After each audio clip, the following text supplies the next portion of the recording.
Hello everyone, welcome to Rotodox. അങ്ങനെ നമ്മുടെ മറ്റൊരു പുതിയ വീഡിയോയിലേക്ക് എല്ലാവർക്കും സ്വാഗതം. ക്വാളിഫയർ 2 പറ്റി സംസാരിക്കാനാണ് നമ്മളോട് വന്നേക്കുന്നത്. മുംബൈ വേഴ്സസ് പഞ്ചാബ്, അഹമ്മദാബാദിലാണ് കളി നാളെ, അതായത് ഞായറാഴ്ച. ക്വാളിഫയർ 2 വരുമ്പോൾ കോൺഫിഡൻസ് സ്വാഭാവികമായിട്ടും മുംബൈക്കാണ്. നമുക്ക് എല്ലാവർക്കും അറിയാവുന്ന കാര്യമാണ്. കാരണം ഒരു മത്സരം വിജയിച്ചിട്ടാണ് മുംബൈ വരുന്നത്, അതും നല്ലൊരു കിടിലം വിജയം. സ്വാഭാവികമായിട്ട് എലിമിനേറ്റർ വിജയിച്ച് വരുന്നതിൻ്റെ ഒരു കോൺഫിഡൻസ് മുംബൈക്കുണ്ട്. പോരാത്തന്നെ ഒരു താരങ്ങളെല്ലാം അത്യാവശ്യം ഫോമിലുമാണ്, ബാറ്റിങ്ങിലും ബോളിങ്ങിലും. പുതിയതായി എത്തിയ ജോണി ബെയർസ്റ്റോയും ഫോമിലുള്ളത് മുംബൈക്ക് ഉള്ളൊരു കോൺഫിഡൻസ് ചില്ലറയല്ല. കാരണം റിക്കൾട്ടൻ്റെ പകരം ജോണി ബെയർസ്റ്റോ വരുമ്പോൾ അദ്ദേഹം ഫോമിലാവോ അല്ലെങ്കിൽ ഫോമിലായില്ലെങ്കിൽ എന്താണ് ചെയ്യാന്നുള്ളൊരു കൺഫ്യൂഷൻ എല്ലാവർക്കും ഉണ്ടായിരുന്നു. പക്ഷേ അദ്ദേഹം ഓൾറെഡി ഫോമിലായി കഴിഞ്ഞു. പ്രത്യേകിച്ച് ടെൻഷനോ കാര്യങ്ങളോ മുംബൈക്കില്ല. ഇഞ്ചുറി ഉള്ള ദീപക് ചാറിൻ്റെ ഇഞ്ചുറി മാത്രമാണ് ചെറിയ കൺസേൺ ആയിട്ടുള്ളത്. എന്തായാലും മുംബൈ അത്യാവശ്യം കോൺഫിഡൻസ് തന്നെയാണ്. പക്ഷേ പഞ്ചാബിൻ്റെ കാര്യം നേരെ തിരിച്ചാണ്. RCBക്കെതിരെ ഒരു വൻ തോൽവിയാണ് അവർ ഏറ്റുവാങ്ങിയത്. ഒരു നാണം കെട്ട തോൽവി എന്ന് തന്നെ വേണമെങ്കിൽ പറയാം. ഇത്രയും പേര് കേട്ട ബാറ്റ്സ്മാൻമാരൊക്കെ ചീട്ട് കൊട്ടാരം പോലെ തകർന്നു വിടുന്നൊരു കാഴ്ചയാണ് നമ്മൾ കണ്ടത്. സ്വാഭാവികമായിട്ടും മാനസികമായൊരു മേൽക്കൈ മുംബൈക്ക് തീർച്ചയായിട്ടും ഉണ്ടാവും. പക്ഷേ Q2 വരുമ്പോൾ ഇതുവരെ വരും വർഷങ്ങളിലൊക്കെ നമ്മൾ കണ്ട് പോകുന്ന ഒരു ഫോർമാറ്റ് എന്താണെന്ന് വെച്ച് കഴിഞ്ഞാൽ, ഫസ്റ്റ് ക്വാളിഫയർ 1 ടീമുകൾ എലിമിനേറ്ററിലെ ടീമുകളോട്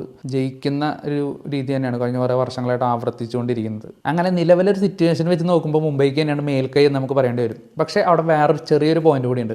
അഹമ്മദാബാദിൽ വെച്ച് ഇതുവരെ നടന്ന മത്സരങ്ങളിലൊന്നും മുംബൈ ജയിച്ചിട്ടില്ല എന്നുള്ളതാണ്. പക്ഷേ പഞ്ചാബ് ആവട്ടെ, അഹമ്മദാബാദിൽ കിടിലൻ റെക്കോർഡാണ്. അവിടെ പഞ്ചാബ് ഒരു മത്സരം പോലും തോറ്റിട്ടില്ല. ആ അഹമ്മദാബാദിൽ വെച്ച് play off Mumbai versus Punjab നടക്കുമ്പോൾ അങ്ങനത്തെ ഒരു അഡ്വാൻറ്റേജ് പഞ്ചാബിനോട് കിട്ടുന്നുണ്ട്.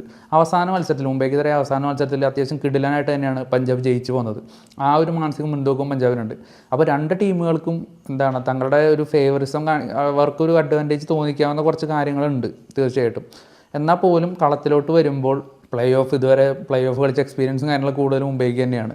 അപ്പോൾ ആ ഒരു രീതിയോട് കൺസിഡർ ചെയ്യുമ്പോൾ എന്തായാലും ഒരു സ്ലൈറ്റ് എഡ്ജ് മുംബൈക്ക് തന്നെ ആണ് ഞാൻ കൊടുക്കുന്നത്. അപ്പോൾ എൻ്റെ പേഴ്സണലി എൻ്റെ ഒരു അഭിപ്രായം എന്താണെന്ന് വെച്ച് കഴിഞ്ഞാൽ മുംബൈ വിജയിക്കാനുള്ള സാധ്യതയാണ്. എന്തായാലും പഞ്ചാബ് ഒട്ടും മോശമല്ല. പഞ്ചാബിൻ്റെ ഒരു ഇതുവരെ ഈ സീസണിലൊരു ട്രാക്ക് റെക്കോർഡ് നോക്കിക്കഴിഞ്ഞാൽ ഒരു മത്സരം തോൽക്കുന്നു, അതിൻ്റെ അടുത്ത മത്സരം വിജയിക്കുന്നു. അങ്ങനെ തന്നെയാണ് പഞ്ചാബ് ഇതുവരെ പോയിക്കൊണ്ടിരിക്കുന്നത്. അപ്പോൾ അവരാദ്യം ക്വാളിഫയർ 1 തോറ്റു. അപ്പോൾ ഇനിയിപ്പോൾ ക്വാളിഫയർ 2 ജയിക്കാം എന്നുള്ളൊരു സാധ്യത കൂടി ഉണ്ട്. അപ്പോൾ എന്തായാലും അത്യാവശ്യം കിടിലായിട്ടൊരു മത്സരം തന്നെയായിരിക്കും നമുക്ക് ഉറപ്പിക്കാം. ഇപ്പോൾ മുംബൈക്ക് കുറച്ച് ക്ഷീണവും കാര്യങ്ങളൊക്കെ ഉണ്ടാവും. ഒരു മത്സരത്തിന് ഒരു ഡേ മാത്രമാണ് അവർക്ക് റെസ്റ്റ് കിട്ടിയിട്ടുള്ളൂ. അപ്പോൾ അത് പ്രകടനത്തെ ബാധിക്കുമല്ലോ നമുക്കറിയില്ല. എന്തായാലും മത്സരത്തിൽ കണക്കുകളിൽ ഇത്തിരി അഡ്വാൻറ്റേജ് മുംബൈക്ക് തന്നെയാണ്. സമീപകാല പെർഫോമൻസിൻ്റെ അഡ്വാൻറ്റേജ് പഞ്ചാബിനുണ്ട്, ഗ്രൗണ്ടിൻ്റെ അഡ്വാൻറ്റേജ് പഞ്ചാബിനുണ്ട്. അതുപോലെ പ്ലെയർ അവൈലബിലിറ്റി കാര്യങ്ങളിലൊക്കെ പ്രശ്നമുണ്ട്. കഴിഞ്ഞാൽ യാൻസൻ്റെ ഒക്കെ ഒരു അഭാവം ടീമിനെ നല്ല രീതിക്ക് ബാധിച്ചിട്ടുണ്ട്. മുംബൈക്ക് അങ്ങനത്തെ ഒരു പ്രശ്നമൊന്നും അലട്ടില്ല. ദീപക് ചാർ തിരിച്ചു വന്നു കഴിഞ്ഞാൽ ബോളിംഗ് കൊണ്ട് കുറച്ചുകൂടി സ്ട്രോങ് ആവുമെന്ന് മാത്രം. പക്ഷേ പ്ലെയർ അവൈലബിലിറ്റി അത് പഞ്ചാബിന് തന്നെയാണ് തലവേദന. എന്തായാലും ഒരു കിടിലൻ മത്സരത്തിന് വേണ്ടിയിട്ട് നമുക്ക് കാത്തിരിക്കാം. അപ്പോൾ എന്തായാലും ഞാൻ മുംബൈയുടെ ഒപ്പമാണ്. നിങ്ങൾ ഏതൊക്കെ ടീമിൻ്റെ ഒപ്പമാണ്, അല്ലെങ്കിൽ പഞ്ചാബിൻ്റെ ഒപ്പമാണ്, മുംബൈയുടെ ഒപ്പമാണ്, അതൊക്കെ നിങ്ങൾ കമൻറ്റ് ബോക്സിലൂടെ നിങ്ങളുടെ സപ്പോർട്ട് അറിയിക്കുക. നമുക്ക് തരേണ്ട സപ്പോർട്ടും നിങ്ങൾ ലൈക്കും കമൻറ്റൊക്കെ ആയിട്ട് കാണിക്കുക. എന്തായാലും anyway, thank you for watching.